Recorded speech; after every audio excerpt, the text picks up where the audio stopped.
Oke, selamat malam, Oke, saudara, Bapak, Ibu, dan saudara. Baik, saya akan memberikan sedikit tambahan yang sudah disampaikan oleh rekan-rekan. Saya share materi saya.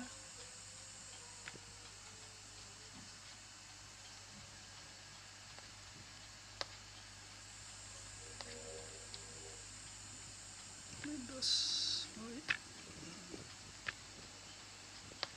Ya,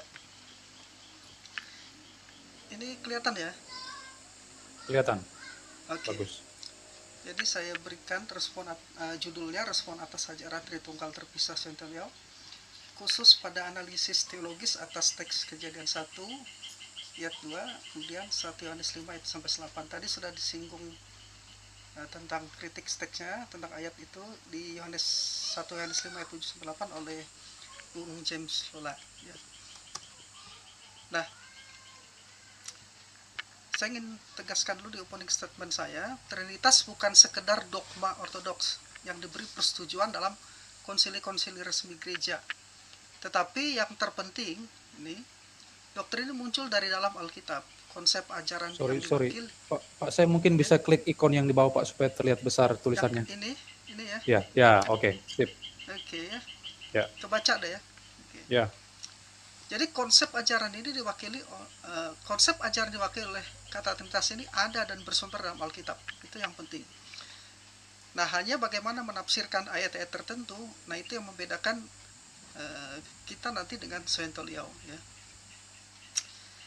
Nah, ini tadi bagiannya ayat-ayatnya ada di situ. Saya lewatkan saja slide itu. Doktrin Trinitas membentuk dan membangun seluruh iman dan tindakan orang Kristen, sekaligus yang membedakannya dari semua agama lainnya. Di satu sisi doktrin ini menekankan satu Allah, ya. Nah, ini membedakan iman Kristen itu dari semua agama politeistik yang percaya banyak Allah, panteistik yang mempercayai segala sesuatu bersifat ilahi, ya. Nah, di sisi lain doktrin ini menegaskan dengan penekanan yang sama bahwa Allah yang satu ini ada dalam tiga pribadi, Bapa, Anak, dan Roh Kudus. Hal ini membedakan agama Kristen ini dari agama-agama monoteistik besar seperti misalnya Yudaisme dan Islam. Namun sayang, doktrin ini seringkali masih disalahpahami oleh sebagian kecil orang. Nah, jadi hanya disalahpahami oleh sebagian kecil orang Kristen atau kelompok tertentu. Kenapa? Karena tingkat kesulitan yang diakibatkannya menghasilkan persepsi teologis yang sumbang, miring, bahkan sesat. Nah, ajaran Trinitas Centeliao dalam hal ini terindikasi sumbang atau miring, bahkan mengarah ke bidat triteisme. Maaf. Tadi sudah dijelaskan oleh Pak Albert Tritunggal menurut Centeliao. Saya hanya menjelaskan lagi secara ringkas supaya uh, pendengar Bapak Ibu dan Saudara bisa menangkap kembali. Formulasinya tiga pribadi yang berbeda dalam satu kesatuan hakikat tetapi dapat terpisah. Konstruksinya, yang pertama tiga pribadi Bapa, Anak, dan Roh Kudus. Yang kedua setiap pribadi adalah Allah. Yang ketiga tiga pribadi menyatu sehakikat. Dan yang keempat ketiga pribadi dapat terpisah. Itu konstruksi dari Tritunggal versi Swentoliau. Analoginya ini juga sudah dijelaskan oleh Pak Albert dan juga disinggung juga oleh Pak Stanley dan Pak James tadi sedikit. Saya tambahkan sedikit aja di sini. Menurut Swentoliau, manusia merupakan analogi dari Trinitas. Ya, manusia diciptakan bertupa dan gambar Allah. Manusia itu makhluk Tritunggal terdiri dari tubuh, jiwa, dan roh. Nah, ketritunggalan manusia diciptakan oleh Allah dengan kesederhanaan terbatas, berbeda dengan Allah yang tidak terbatas katanya. Ketritunggalan manusia tidak bisa terpisah, berbeda dengan ketritunggalan Allah yang bisa terpisah dan menyatu kembali. Contoh yang digunakan Swentoliau bahwa Trinitas bisa terpisah adalah ketika Yesus inkarnasi. Ia berada di bumi dan terpisah dari Bapa. Teks acuannya yang disinggung juga tadi sebelumnya adalah Kejadian 1 ayat 26 dan 1 Yohanes 5 ayat 7 sampai 8. Ini teks yang terutama menjadi dasar kajian dari Tritunggal terpisah Swentoliau.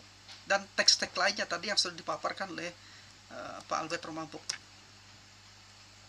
Selain Kejadian 1 ayat 6 dan 1 Yohanes 5 ayat 78 tadi, Swentoliau juga menggunakan ayat-ayat dalam Yohanes 11 ayat 41 42, Yohanes 20 17 untuk menunjukkan bahwa pribadi-pribadi dalam Trinitas bisa terpisah ya. Nah, khusus terkait dengan pengutusan Kristus, inkarnasi dan pengutusan terkudus pada Pentakosta di Galatia 4 ayat 4 dan Yohanes 14 ayat 16. Nah, dengan menggunakan kedua ayat ini, Swentoliau mengajarkan bahwa apabila pribadi-pribadi Tritunggal tidak terpisah, maka mustahil bisa mengutus, ya, melainkan ketiganya akan datang bersama-sama. Itu konsep di dalam pemikiran-pemikiran dari Sontoliao. Namun apabila ayat-ayat tersebut di atas dikaji secara teliti, jelas sama sekali tidak mengindikasikan keterpisahan pribadi-pribadi Trinitas, ya. Sama sekali tidak demikian maksud ayat-ayat itu. Dan apabila dipaksa ayat-ayat itu untuk menyatakan keterpisahan pribadi-pribadi Trinitas, maka itu akan bertentangan langsung dengan ayat-ayat yang berisi pernyataan Yesus sendiri tentang kesatuannya dengan Bapa dan Roh Kudus. Salah satu prinsip penafsiran Alkitab ialah kita harus membangun sebuah doktrin, ialah bahwa kita harus membangun dari sebuah pernyataan yang jelas. Pernyataan yang tidak jelas tidak boleh menggugurkan pernyataan-pernyataan yang jelas. Kesatuan dan ketidakterpisahan itu adalah pernyataan yang jelas diajarkan oleh Yesus di dalam Alkitab, ya. Sedangkan keterpisahan tidak ada dijelas tentang doktrin keterpisahan dibangun oleh Sontoliao, dibangun berdasarkan penafsiran-penafsiran atau asumsi-asumsi teologi saja. Ya. Nah, baik. Kira-kira ilustrasinya sudah tadi dijelaskan oleh Pak Albert. Baik bagan atau diagram Trinitas dan juga analoginya manusia sebagai makhluk Tritunggal. Oke, saya cepatkan saja langsung ke responnya. Oh ya, ini sumbernya saya dapat dari sini, 2 video ini ya. Baik, saya mulai. Tanggapan atas cerita Sontoliao ini. Yang pertama, ilustrasi yang baik, entah itu analogi ataupun diagram, dapat membantu dalam memahami aspek tertentu dari doktrin Trinitas. Namun analogi yang buruk justru akan mengaburkan bahkan menyesatkan. Nah, beberapa dari analogi yang telah diusulkan, misalnya yang pertama kesatuan cahaya, panas, dan sinar dalam satu zat matahari misalnya. Kemudian yang kedua akar, batang, dan buah dari satu tanaman. Kemudian jiwa manusia dengan pikiran, kehendak, dan perasaan. Nah, analogi-analogi tersebut bukan saja tidak menggambarkan Trinitas, tetapi justru menyimpangkan kebenarannya. Demikian juga menggunakan analogi manusia sebagai makhluk Tritunggal yang terdiri tubuh, jiwa, dan roh untuk menjelaskan doktrin Allah Trinitas seperti yang dilakukan oleh Sontoliao dengan mengutip teks-teks Alkitab Kejadian 1 ayat 26 dan Yohanes 5 ayat 1-8 justru mengaburkan doktrin ini, bahkan akhirnya apa? Menyesatkan. Ya. Nah, mengapa? Ya, karena yang pertama, manusia bukanlah makhluk Tritunggal. Mengapa? Karena dalam kosakata Alkitab kata roh dan kata jiwa, ya, itu adalah kata yang bisa dipertukarkan. Ini berbeda dengan Allah Trinitas di mana setiap pribadi, Bapa, Anak, dan Roh Kudus dibedakan. Dan kata itu tidak dipertukarkan. Artinya, Bapa, Anak, dan Roh Kudus dibedakan dengan jelas. Bapa selamanya tetap Bapa, Anak selamanya tetap Anak, dan Roh Kudus selamanya tetap Roh Kudus. Nah, yang kedua, manusia diciptakan rupa dan gambar Allah bukan berarti manusia itu makhluk Tritunggal seperti Allah Trinitas. Mengapa? Karena Allah Trinitas, Bapa, Anak, dan Roh Kudus terdiri dari pribadi-pribadi kekal, setara, dan sama identik. Sedangkan pada manusia, tubuh dan jiwanya, karena jiwa dan roh tadi di atas bisa dipertukarkan, tubuh dan jiwanya adalah unsur-unsur atau elemen yang tidak sama. Jadi analogi ini tidak equal, tidak setara, ya, dan tidak bisa dipakai untuk menjelaskan doktrin Trinitas, malah bisa mengaburkannya. Baik, apa sebenarnya makna dari manusia diciptakan menurut gambar dan rupa Allah? Saya kutip dulu dari Profesor Paul Enns. Ya. Pada waktu Allah menciptakan manusia, ia menciptakan manusia menurut gambarnya. Pertanyaannya adalah, apakah gambar Allah dalam diri manusia? Gambar Allah dalam manusia tidak mungkin bersifat fisikal, karena Allah adalah roh dan tidak memiliki tubuh. Gambar itu harus non-materi dan melibatkan unsur-unsur berikut: personalitas, keberadaan spiritual, dan natur moral. Ya. Nah, kemudian ini di bukunya The Moody Books of Theology. Kemudian di buku Basic Theology, Profesor Charles C. Ryrie, rupa Allah yang ada pada manusia adalah keseluruhan dari diri manusia yang hidup, cerdas, berkeputusan, dan bermoral. Baik Paul Enns maupun Profesor Paul Enns maupun Profesor Ryrie sama sekali tidak menyinggung tentang manusia sebagai makhluk Tritunggal di dalam kajian dogmatik mereka. Ya. Oh, sekarang saya akan mengutip dari seorang yang termasuk ahli di dalam Perjanjian Lama, Victor P. Hamilton. Victor P. Hamilton, ya, di bukunya The Book of Genesis, ya, di halaman 149, dia adalah ahli perjanjian lama. Profesor Hamilton menjelaskan, jelas bahwa ayat 26 tidak tertarik untuk mendefinisikan apa itu gambar Allah dalam diri manusia. Ayat tersebut hanya menyatakan fakta yang diulangi dalam ayat berikutnya. Namun demikian, definisi yang tak terhitung banyaknya telah diusulkan. Hati nurani, jiwa, kebenaran asli, akal, kapasitas untuk bersesuaian dengan Allah melalui doa, postur, dan lain-lain. Termasuk makhluk tritunggal tadi sebetulnya. Manusia makhluk tritunggal seperti yang dijelaskan oleh beliau. Nah, sebagian besar definisi didasarkan pada kesimpulan subjektif daripada eksegesis. Perhatikan, sebagian besar definisi ini didasarkan pada kesimpulan subjektif daripada eksegesis objektif. Pendekatan apapun yang berfokus pada satu aspek manusia, baik itu fisik, spiritual, atau intelektual, dengan mengabaikan fitur penyusunan manusia lainnya tampaknya akan gagal. Kejadian 1 ayat 26 hanya mengatakan bahwa menjadi manusia berarti membawa gambar Allah. Pemahaman ini menekankan manusia sebagai satu kesatuan, tidak ada bagian dari manusia, tidak ada fungsi manusia yang disubordinasikan ke bagian atau aktivitas lain yang lebih tinggi. Dan ahli perjanjian lama ini ya juga tidak menggambarkan, dia tidak menjelaskan bahwa tidak ada sama sekali temukan dia menggambarkan bahwa manusia itu adalah makhluk trinitas. Tidak ada sama sekali. Ya. Nah, itu dari ahli. Sekarang saya mencoba Allen P. Rush ya. Di halaman 149, ahli perjanjian lama lainnya, Profesor Allen P. Rush. Istilah gambar telah dijelaskan secara beragam sebagai kepribadian, sifat sebagai tubuh dan jiwa, atau kapasitas untuk keputusan moral. Itu tidak menandakan representasi fisik dari jasmania. Karena Allah adalah roh, karena itu istilah tersebut harus secara kiasan menggambarkan kehidupan manusia sebagai refleksi. Jadi bukan menggambarkan manusia sebagai trinitas, tidak. Menggambarkan kehidupan manusia sebagai refleksi dari sifat spiritual Allah, yaitu kehidupan manusia memiliki atribut-atribut yang dikomunikasikan, yang datang dengan dihembuskan. Akibatnya manusia memiliki kehidupan spiritual, kepekaan etis dan moral, hati nurani, dan kapasitas untuk mewakili Allah. Arti penting dari kata gambar harus katanya dihubungkan dengan tujuan ilahi bagi kehidupan manusia. Ya. Nah, sekarang saya coba kutip lagi satu ya, dari Profesor Anthony Hoekema. Profesor Hoekema mengatakan begini, ketika diaplikasi pada penciptaan manusia di dalam Kejadian 1, kata teslim ini mengindikasikan bahwa manusia menggambarkan Allah. Artinya manusia merupakan suatu representasi Allah. Kata Ibrani untuk rupa, demut di Kejadian 1 mengindikasikan bahwa gambar tersebut juga merupakan keserupaan, gambar yang menyerupai kita. Kedua kata itu memberitahu kita bahwa manusia merepresentasikan Allah dan menyerupai dia dalam hal-hal tertentu. Ringkasnya, dari semua yang saya kutip tadi, bahwa yang dimaksud dengan manusia segambar dan serupa dengan Allah, lebih baik dipahami bahwa manusia dalam hal tertentu merupakan refleksi yang nyata dari Allah yang hidup, yang cerdas, dan bermoral. Jadi istilah gambar dan rupa Allah tidak hendak menjelaskan bahwa manusia adalah makhluk tritunggal, terdiri roh, jiwa, dan tubuh yang menggambarkan kehidupan Allah. Bukan demikian maksud dari serupa dan segambar itu. Itu menurut kutipan-kutipan tadi. Ya, saya simpulkan demikian. Nah, sekarang bagaimana dengan Yohanes 1 Yohanes pasal 5 ayat 7 sampai 8 yang digunakan oleh Sontoliao. Sontoliao untuk mendukung pendapatnya bahwa manusia adalah makhluk tritunggal, jelas melakukan eisegesis.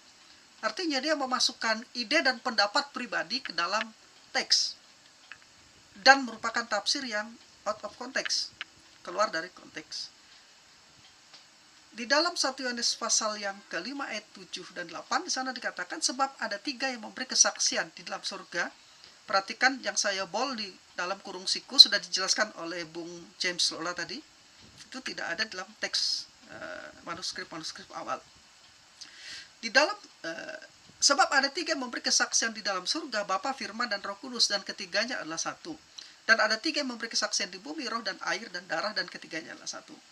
Nah, sekalipun frase yang berada dalam tanda kurung siku dalam ayat tersebut menunjuk pada jelas, misalkan saja diakui otentisitasnya, keotentikannya, namun tetap saja tidak mengubah fakta bahwa konteks ayat ini tidak mengizinkan manusia menafsirkan, tidak mengizinkan untuk menafsirkan manusia sebagai makhluk tritunggal. Ya. Kalau yang ada dalam kurung siku itu, ya, yang saya bold di kurung siku itu, diakui otentisitasnya. Ya. Tetap ayat-ayat itu tidak mengizinkan untuk menafsirkan manusia sebagai makhluk tritunggal. Nah, Suentolia demi kepentingan sendiri bahkan telah mengubah makna sesungguhnya dari kata Yunani hudor yang diterjemahkan dengan air. Air di situ berasal dari kata Yunani hudor, ya, yang diterjemahkan dengan air. Ya. Diubah oleh Suentolia menjadi tubuh. Dan dia juga mengubah kata Yunani haima yang diterjemahkan dengan darah menjadi jiwa. Akibatnya roh, air, dan darah diubah oleh Suentolia menjadi roh, tubuh, dan jiwa. Kata Yunani untuk air dan darah kan berbeda di situ. Jelas berbeda. Kalau tubuh kata Yunaninya adalah soma dan sar. Dan jiwa kata Yunani adalah psuke. Lalu digantilah kata hudor itu menjadi tubuh yang dalam bahasa Indonesia soma oleh Suentolia. Ini kan absurd namanya. Ya.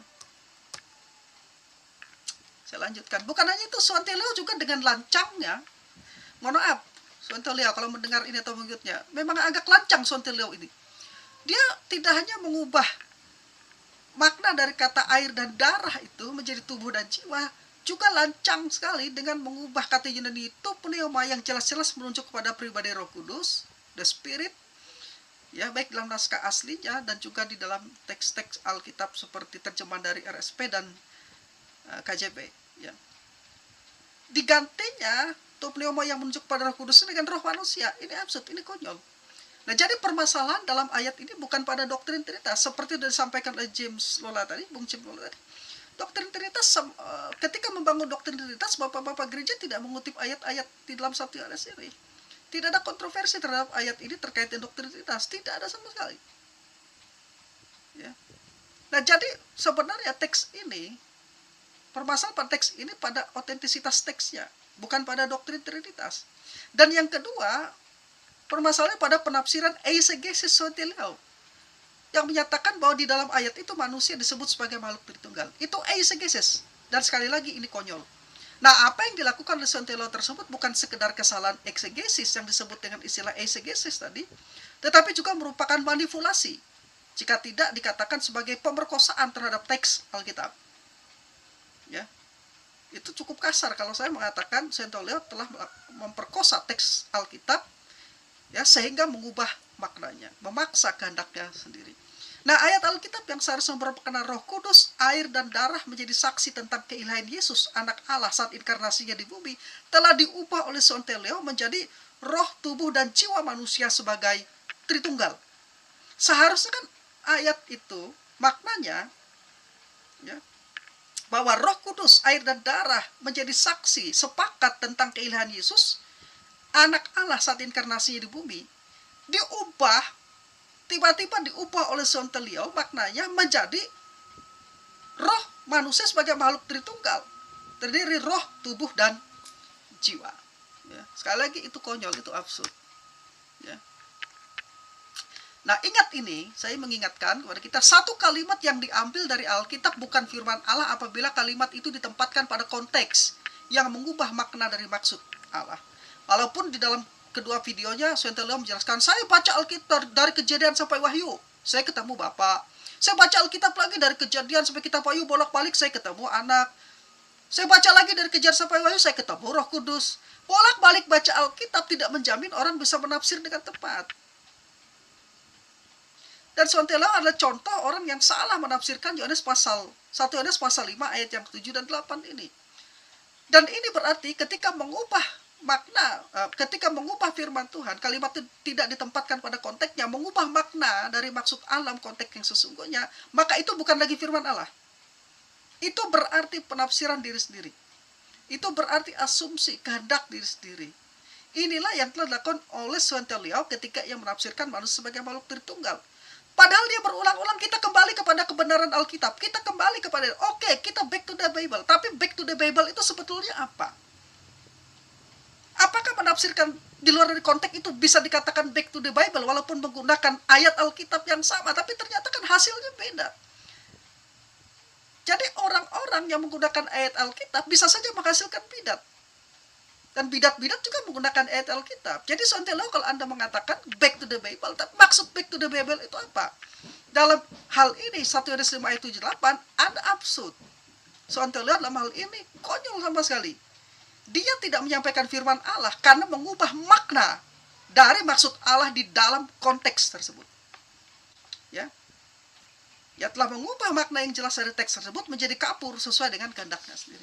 Nah, karena tafsiran Sontelo atas teks itu salah, maka apa makna teks tersebut? Sudah saya jelaskan tadi di depan. Tapi saya tidak sendiri. Membangun apa yang saya sampaikan tadi, saya akan mengutip beberapa pakar. Ya. Jadi maksud dari teks itu bila memperhatikan ayat sebelumnya, 1 Yohanes 5 itu mulai dari ayat 1-8, maka yang dimaksud oleh Rasul Yohanes dalam teks ini adalah bahwa Roh Kudus sebagai pribadi bersama dengan air dan darah sepakat bersatu, bersaksi di bumi bahwa Yesus adalah anak Allah. Hal ini penting terkait dengan adanya penyesat-penyesat saat itu. Ya, dalam surat itu kan Yohanes sebelumnya bicara tentang adanya penyesat-penyesat. Jadi ayat ini sama sekali tidak membicarakan manusia sebagai makhluk Tritunggal, tapi bicara tentang anak Allah di mana Roh Kudus, ya, bersama-sama dengan air dan darah sepakat bersaksi di bumi tentang Yesus sebagai anak Allah atau Mesias. Oke, saya kutip dulu ini. Nah, ini dulu. The Wycliffe Bible Commentary. Ini diterbitkan oleh Gandum Mas. Nah, Profesor Rairi menjelaskan makna dari 1 Yohanes pasal 5 itu sampai 8 di commentary ini. Ya. Dia mengatakan begini untuk ayat 7, naskah ayat ini seharusnya dibaca sebab ada 3 yang bersaksi. Sisa dari ayat ini yang diantaranya yang saya sebutkan dalam kurung siku tadi, ya. Tidak ada satupun naskah kuno yang mencantumkan bagian tambahan ini sebelum abad ke-14, dan ayat ini tidak pernah dikutip dalam kontroversi tentang Tritunggal sepanjang 450 tahun pertama era gereja. Kemudian di ayat yang ke-8, ketiga saksi tersebut ialah roh, air, dan darah, dan ketiganya adalah satu. 3 saksi tersebut memberikan satu kesaksian yang sama. Dikatakan, yaitu bahwa Yesus Kristus telah menjadi manusia untuk mati karena dosa agar manusia dapat hidup. Profesor Rairi sama sekali tidak bicara tentang manusia sebagai makhluk Tritunggal seperti tafsiran absurd Swenteliau. Ya. Dan Profesor Rairi ini adalah ahli dogmatika dari Dallas Theological Seminary yang telah menghasilkan banyak profesor. Di antaranya Paul N. adalah salah seorang muridnya yang juga profesor dalam bidang dogmatika teologi sistematik. Sekarang kita lihat Profesor Tom R. Schreiner. Thomas R. Schreiner menjelaskan makna dari 1 Yohanes pasal 5 ayat sampai 8. Ya. Saya kutip di halaman 476. Tema yang sama diteguhkan dalam 1 Yohanes pasal 5 ayat 6 sampai 12. Yohanes mengarahkan para pembacanya pada baptisan dan kematian Yesus. Jadi air itu bicara tentang baptisan dan darah itu bicara tentang kematian Yesus. Bersama-sama Roh Kudus menjadi saksi bahwa Yesus adalah anak Allah. Ya. Dikatakan dalam air dan darah yang sekali lagi menekankan bahwa Yesuslah Mesias yang datang sebagai manusia. Dia menambahkan bahwa Roh Kudus bersaksi tentang realitas semacam itu sebagai roh kebenaran. Sesungguhnya roh, air, dan darah membentuk aliansi 3 saksi tentang kebenaran pribadi Yesus. Jadi roh, air, dan darah itu adalah Roh Kudus, dan air itu adalah saat baptisan Yesus, dan darah itu adalah saat kematian Yesus. Jadi bukan seperti tafsiran Swenteliau, roh itu adalah roh manusia, air itu adalah tubuh, dan darah itu adalah mewakili jiwa. Menunjuk kepada makhluk manusia sebagai makhluk Tritunggal. Jelas bukan begitu tafsirnya. Ya, ini adalah seorang ahli profesor dalam bidang biblika perjanjian baru. Ya. Nah, sengaja saya mengutip ini untuk menjelaskan, untuk membantah tafsiran-tafsiran Liao. Ya. Sekarang saya kutip seorang ahli perjanjian baru, dan dia ahli di dalam 1 Yohanes. Ya. I. Howard Marshall menjelaskan makna dari 1 Yohanes 5 ayat 8 demikian. Ini di bukunya The Epistle of John. Ya. Yohanes penulis kemudian tentang 3 saksi. Dia mempersonifikasikan, menggambarkan air dan darah, menempatkannya juga sebagai saksi di samping roh, dan dia bersikukuh bahwa ketiganya bersatu, 3-nya satu, ya, dalam kesaksian mereka. Implikasi dari pernyataan terakhir adalah bahwa kesaksian mereka berdiri atau jatuh bersama. Seseorang tidak dapat mengklaim bahwa dia menerima kesaksian roh jika ia menolak kesaksian air dan darah tentang karakter Yesus yang sebenarnya. Roh menempati tempat yang pertama dalam daftar 3 saksi, karena dialah itu kan roh besar menuju kepada Roh Kudus yang bersaksi melalui air dan darah. Tapi apa arti air dan darah dalam konteks itu?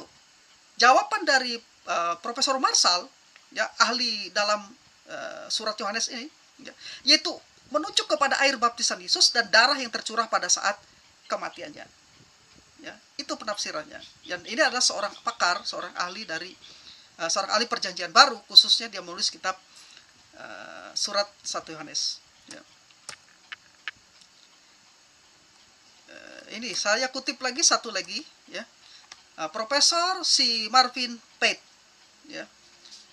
Dia menjelaskan makna dari 1 Yohanes pasal 5 ayat 8 demikian. Roh, air, dan darah bergabung menjadi kesaksian tentang pandangan ortodoks tentang Kristus. Para komentator setuju bahwa latar belakang pernyataan ini adalah Ulangan 19 ayat 15 yang meminta 2 atau 3 saksi untuk mengkonfirmasi keabsahan sebuah kesaksian. Namun setelah itu konsensus penafsiran ayat 7 sampai 8 runtuh dengan 2 pendekatan dasar yang mengemuka dalam perdebatan saat ini. Yang pertama, roh, air, dan darah adalah sakramen-sakramen yang melaluinya Allah secara lahiriah menegaskan bahwa Yesus Kristus adalah anak Allah. Roh adalah urapan prabaptis, air adalah baptisan, dan darah adalah ekaristi. Tetapi masalah dengan perspektif ini, pandangannya adalah bahwa tidak ada contoh perjanjian baru tentang urapan sakramental prabaptisan roh. Memang krisma urapan adalah roh, bukan ritual prabaptis. Nah, yang kedua, tafsirannya kedua, ini yang dipegang oleh si Marvin Pate, dan juga yang saya juga pegang pandangan ini, dan pakar-pakar seperti yang saya kutip sebelumnya, Marshall misalnya juga berpegang pada pandangan ini. Schreiner juga, Profesor Schreiner juga berpegang pada pandangan ini. Yang kedua, pengertiannya roh bukanlah sakramen, tetapi kesaksian melalui tradisi Yohanes bahwa pandangan yang benar tentang Yesus adalah bahwa ia adalah Allah dan manusia dalam hidup. Diberitahukan pada saat pembaptisan air dan dalam kematian, darah. Digambarkan dengan air pada saat pembaptisan dan digambarkan dengan darah dalam kematian. Nah, pendekatan ini menurut Profesor Marvin Pate, ya, pendekatan ini menurut saya merupakan interpretasi yang lebih tepat dari menafsirkan ayat 7 sampai dengan ayat yang 8. Ini bisa lihat di bukunya yang ini. Ya. The Writings of John. Ya. Ini kutipannya. Oke, saya akan masuk di kesimpulan saya. Ringkasnya, menggunakan teks Kejadian 1 ayat 26 dan 1 Yohanes pasal 5 ayat 7 dan 8 bahwa manusia yang diciptakan rupa dan gambar Allah itu adalah makhluk Tritunggal yang terdiri roh, jiwa, dan tubuh sebagai analogi dari Allah Trinitas, bahwa Anak Terkudus, seperti yang dilakukan oleh Sontele Leong, merupakan hal yang tidak dapat dibenarkan. Hal yang tidak dapat dibenarkan. Karena dalam rentang eksegesa manapun, kedua teks tersebut tidak mengizinkan penafsiran seperti itu. Dengan demikian, ajaran Swentolio yang menyatakan bahwa manusia adalah makhluk Tritunggal yang menggambarkan Allah Trinitas hanyalah spekulasi teologis dari sebuah penafsiran yang out of context, keluar dari konteksnya. Lebih jauh, penafsiran ini dihasilkan dari sebuah eisegesis yang bersifat manipulatif dan terlalu dipaksakan. Ingatlah, satu kalimat yang diambil dari Alkitab bukanlah firman Allah apabila kalimat itu ditempatkan pada konteks yang mengubah makna dari maksud Allah dalam konteks yang sesungguhnya. Jadi kalau Swentolio mengatakan yang kuajarkan ini berdasarkan firman Allah, tapi tafsirnya keluar dari konteks, berarti dia tidak mengajarkan firman Allah. Bukan firman Allah. Karena membuat firman Allah itu pengertiannya, maknanya keluar dari konteksnya. Nah, karena itu doktrin Trinitas yang sangat esensial dalam kekristenan ini tidak seharusnya dibangun di atas interpretasi spekulatif yang rapuh seperti yang dilakukan oleh Suhento Liao. Pak Sem, ini ada Finging Aini. Ya, gimana? BTW, saya bukan GBIA, saya hanya nggak suka apologetic strawman circular reasoning by. Jadi kita ini strawman katanya, Pak Sem. Gimana, Pak Sem? Oh, kita tidak strawman, kita sudah menggambarkan dengan jelas pandangan Swentolio. Yang penting itu Swentolio masuk ke sini gitu loh. Ya. Ya, kalau seperti Ping-Ping ini kan bukan Swentolio, dia gambarkan kita strawman. Padahal tidak. Seharusnya Swentolio masuk di sini gitu. Dan kita tidak strawman. Kita kan sudah tunjukkan tadi. Sudah tunjukkan dari video-videonya, kita buat gambaran tentang dia berdasarkan penjelasan-penjelasan dia. Ya. Tidak bisa. Jadi kutipannya kan jelas tadi. Ya, kutipan jelas. Saya juga sudah tunjukkan tadi, teman-teman lain juga tunjukkan. Swentolio membangun di atas eisegesis gitu, atas Trinitas terpisah itu. Nah, makanya Bapak-bapak gereja itu sudah benar merumuskan itu, sudah final Trinitas yang ortodoksi itu. Menyatukan pribadi-pribadi di dalam Trinitas itu sampai melebur, yaitu akhirnya kan monarkianisme jadinya. Ya, monarkianisme, sabellianisme. Apabila pribadi-pribadi dalam Trinitas disatukan sampai pada melebur gitu. Itu pasti dia akan jatuhnya ke monarkianisme. Tapi apabila pribadi-pribadi itu dibedakan sampai terpisah, itu kan Trinitisme. Maka bapak-bapak gereja menghindari kata melebur dengan kata terpisah itu. Gitu loh. Sudah benar, sudah yang kita bicarakan itu. Ya. Allah itu satu, pribadi berbeda, tidak terpisah. Nah itu, cuman mereka tidak memahami sampai ke sana gitu. Ya. Jadi kita tidak strongman, Pak Albert. Ya, betul, tunjukkan betul. strongman-nya di mana, itu saja. Tinggal kita balik aja, ping-ping ini itu, tunjukkan strongman-nya di mana, jangan cuma bisa bilang strongman sirkular gitu kan. Ya, tunjukkan strongman-nya itu di mana gitu. Kita udah tunjukkan ini loh argumentasi dasar-dasar dari ajaran Saint Liao. Nah sekarang tunjukkan di mana strongman-nya kita menggambarkan Saint Liao. Ya kalau memang strongman-nya kita akui gitu, tapi sampai sejauh ini kita tidak melihat kita menggambarkannya secara strongman. Ya. Karena memang di sejarah gereja tidak ada yang memakai kata terpisah itu kecuali bidat. Gitu. Bidat-bidat itu ada, bisa kita telusuri bidat-bidat dari triteisme itu. Ya. Bidat itu bisa kita telusuri sebentar.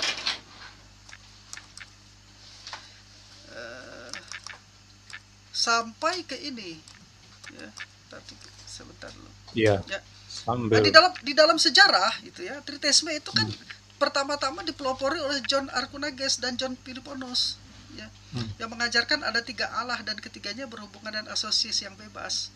Ya. Nah kemudian di dalam sejarah berikutnya ada lagi misalnya Joachim dari Piora juga mengajarkan Trinis, ya, ketiga mengajarkan triteisme juga, gitu. Ya dan ini mereka ini adalah bidat gitu ya. Gitu. Nah, jadi kalau dikatakan kita strongman ya, di mana strongman-nya gitu. Ya. Nah, iya, itu, mestinya dia masuk aja ke room ini, Fin Aini itu. Masuk saja. Nggak berani dia, Pak. Masukkan saja dia. Cuma asal tuduh saja dia. Nggak benar dia ini orangnya. Terus ini Fin Aini ini sembarangan lagi dia. Term teologis reform ialah sampah. Mirip Muslim pakai tolk ya, menyedihkan. Kemarin di sesi pertama juga dia singgung-singgung tentang reform. Kita kan sudah jelaskan bahwa asasi itu bukan miliknya reform, tidak. Asasi itu interdenominasi, ada karismatik, pentakostal, dan sebagainya, injili. Pak Sem adalah teolog karismatik, jadi Fin Aini ini ngomong sembarangan ini. Jadi Tritunggal, kita sedang membahas doktrin Tritunggal yang bukan hanya milik reform, tapi itu juga diajarkan oleh karismatik, pentakostal, dan sebagainya. Ini dia terus ulang-ulang si Fin Aini ini. Saya melihat orang ini kelihatannya sudah dicuci otaknya juga oleh Saint Liao. Saint Liao kan sangat membenci reform, sangat membenci Calvinis. Ya, betul-betul. Gitu. Saya tidak tahu kenapa seperti itu. Tetapi kalau kita memperhatikan, kalau cara dia berbicara Fin Aini ini, ya kelihatan gitu loh. Nah, sekali lagi, Trinitas itu bukan ajaran reform, bukan dirumuskan oleh reform. Kan kita bicarakan di sejarah tadi panjang lebar. Reformit di abad 15-16, tapi sebelum itu jauh di abad 1, 2, 3 dan abad 4. Dan di dalam konsili-konsili sudah jelas rumusan Trinitas itu. Nah, kemudian dikembangkan terus, dan reform berpegang pada teologi ortodoks itu, gitu loh. Itu.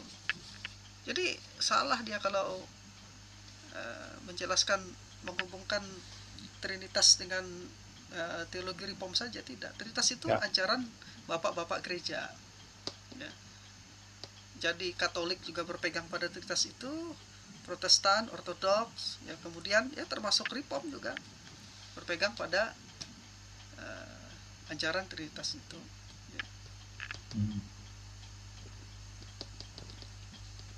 Iya. Ya, kita harap para pendengar itu bisa teredukasi dengan apa yang kita sampaikan. Dan Satria Injil juga mengalami progres. Tiap kita itu pasti dalam berteologi pasti ada progres. Oh ya, tadi itu kan tentang sedikit saja sebenarnya. Saya tadi sebenarnya mohon maaf karena ada urusan tiba-tiba ya. Ya. Jadi saya tidak sempat mengikuti, tapi saya sempat lihat videonya ya. Tadi sebenarnya Satria Injil tuh ngotot menggunakan Ibrani 4 ayat 12 dengan 1 5 ayat 23 itu sebagai struktur permanen manusia, roh, jiwa, dan tubuh. Sebenarnya tidak demikian. Sudah dijelaskan oleh Pak Albert, itu benar. Paulus tidak hendak membicarakan tentang struktur permanen, karena itu akan melanggar ucapan Yesus, kasihlah Tuhan Allahmu dengan segenap hatimu, dengan segenap jiwamu, dan segenap kekuatanmu, segenap budi. Tidak ada kata roh di sana, gitu loh. Ya. Jadi kalau dipaksakan struktur manusia itu, Yesus tidak menyebut sama sekali di dalam Markus pasal 12 ayat 30 ada kata roh di sana. Kasihlah Tuhan Allahmu dengan segenap hatimu, jiwamu, dan segenap kekuatanmu, dengan segenap akal budimu. Tidak ada dikatakan kasihlah Tuhan Allahmu dengan roh, jiwa, dan tubuhmu. Tidak ada di situ. Nah, jadi jangan dipaksa gitu. Paulus tidak pernah dalam pikirannya sedang berteori trikotomi di 1 5 ayat 23 itu. Tidak sama sekali. Ya, tapi dia hendak membicarakan itulah bagian inklusif dari manusia yang terus dikuduskan. Makanya roh, jiwa, dan tubuhmu terpelihara sempurna, dikuduskan. Dia sedang bicara tentang pengudusan di situ. Ya. Itu Pak. Iya, oke. Bentar, saya lagi cari pertanyaan di chat ini. Kayaknya. Oh, ini ada dari ini, Pak. Karunia Channel 74. Semua narasumber di grup ini gagal paham dan tidak bisa membedakan antara esensi Allah yang tidak terpisahkan dengan 3 pribadinya yang terpisah. Nah, gagal paham kita ini. Itu tidak gagal paham. Menyatakan bahwa pribadi Allah itu berbeda dan terpisah, dan jelaskan itu beda, ya. Jadi ketika mengatakan pribadi Allah itu terpisah, ya, itu pasti kontradiktif total dengan kesatuan kealahan. Ya. Jadi pribadi itu berbeda, tapi dia tidak dipisahkan. Bahkan sudah kita jelaskan, ya, dari awal tadi. Kalau dia dipisahkan pribadi itu, pasti dia larinya kemana? Ke tritheisme. Ya. Karena itu keesaan dan kesatuan itu tidak bisa dibicarakan sendiri-sendiri. Keesaan dengan ketigaan itu tidak bisa dibicarakan sendiri-sendiri, gitu. Tidak bisa dibicarakan sendiri-sendiri.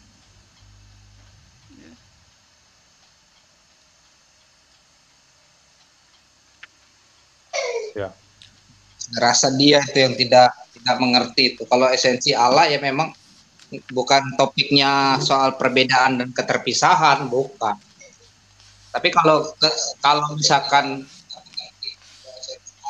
misalkan dia terlepas, tercerai daripada sumbernya, maka dia akan membentuk esensi yang lain. Jadi tidak satu lagi esensinya, tapi sama. Begitu. Maka tadi saya katakan kalau pribadi itu terpisah, pasti dia akan kontradiktif dengan esensi kesatuan Allah, pasti. Karena dia akan membentuk esensi yang beda. Berarti pribadi yang terpisah itu berarti dia memiliki roh masing-masing, kan, pikiran masing-masing, kehendak masing-masing. Akhirnya jadi tiga esensi yang berbeda, malah larinya tritheisme tadi.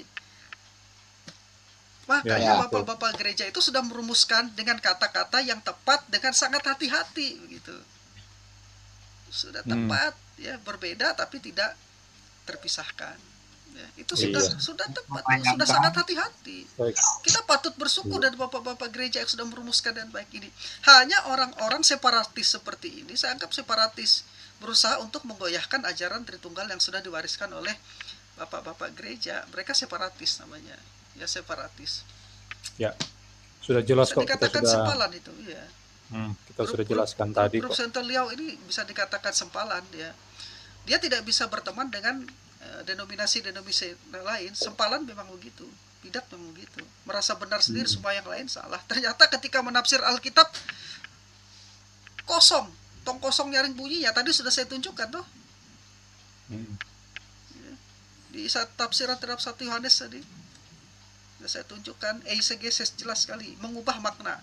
Katakan ini yang Alkitabiah, tapi ternyata mengubah makna Alkitab jelas, dia tidak menyampaikan firman Allah. Kalau makna yang disampaikan keluar dari konteksnya, maka itu bukan lagi firman Allah, tidak bisa dikatakan Alkitabiah lagi. Maka coret itu kata Alkitabiah dari slogan Senteliau dan pengikut-pengikutnya. Ya, itu saja dulu, ya.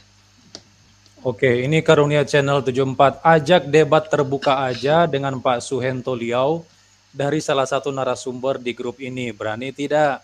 Saya yakin Anda tidak akan punya nyali. Nah, sudah ditantang. Facebook berapa hari yang lalu. Ya. Itu asal ngomong aja itu Karunia Channel 74 itu. Hmm. Coba tampilkan Pak Albert, bisa nggak tampilkan screenshot yang di Facebook itu? Yang Ada mana di Pak? grup kita, yang di grup kita itu. Coba saya kirim ulang. Ah. Ngawur Bapak share itu. screen di sini. Bapak share screen sini. Iya. Nggak, saya punyanya di ini, di Facebook, di WA. Silakan. Jadi silakan kalau Pak Suhento Lia mau debat, kami siap. Asasi siap. Silakan choose salah satu dari kami anggota Asasi Ini Pak, untuk coba melawan saya Suhento kirimkan Liao. ke WA Pak, coba saya kirimkan ke WA. Itu ada WA screenshotnya. saya. Nggak, ke WA Asasi.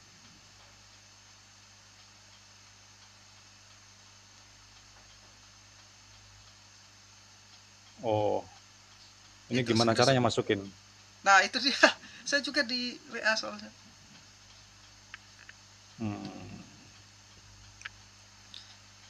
Atau diperlihatkan aja bisa Pak, ditampilkan seperti ini. Ada kok. Bentar, udah masuk ya. Ada itu. Jauh-jauh hari sudah ada kita.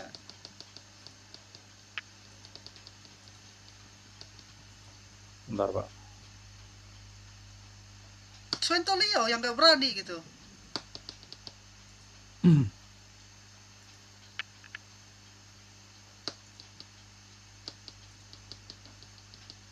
Tadi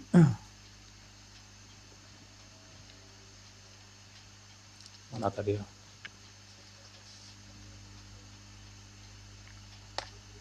Bisa Pak.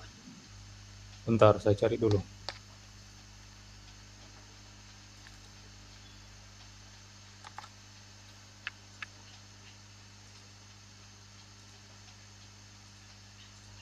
Ya, ini dia Pak Sam.